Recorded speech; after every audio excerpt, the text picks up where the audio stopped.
Well, for the first time, I'm going to do a big question of the week, but I first better give you some context. Canada's transportation sector contributes an estimated 28% of our country's total emissions, which are estimated to be 1.5% of all global emissions.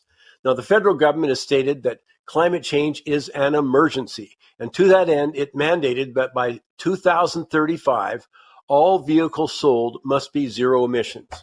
But recently, the automobile industry reported declining consumer interest in EVs, centers on concerns, like driving range or winter performance, worries over charging infrastructure outside of an urban area, and along with costs, where entry-level EVs start between $35,000 to $45,000, but you can get a federal rebate of about $5,000, and a couple of provinces add on to that rebate.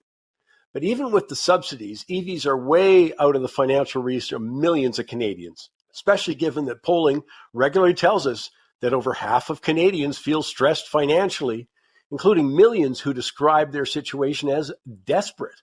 Well, this week, the federal government announced 100% tariffs on Chinese electric vehicles, which will double the price of models like BYD's Seagull.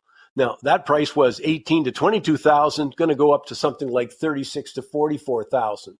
I mean, consumers will pay more, in other words, to support the North American auto industry and protect it from Chinese competition.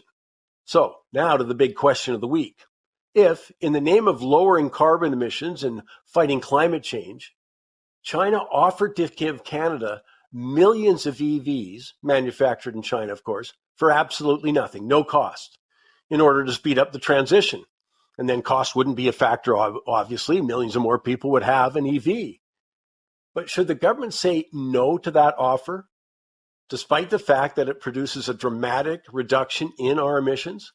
In other words, it's climate change versus North American auto manufacturers. Now, keep in mind, accepting the Chinese car would also free up consumers to spend money elsewhere in the economy.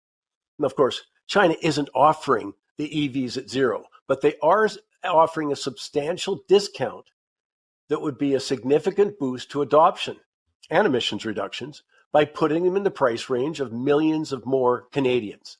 Now, the government said no. They're prioritizing North American auto industry over climate change. The question is, should they have?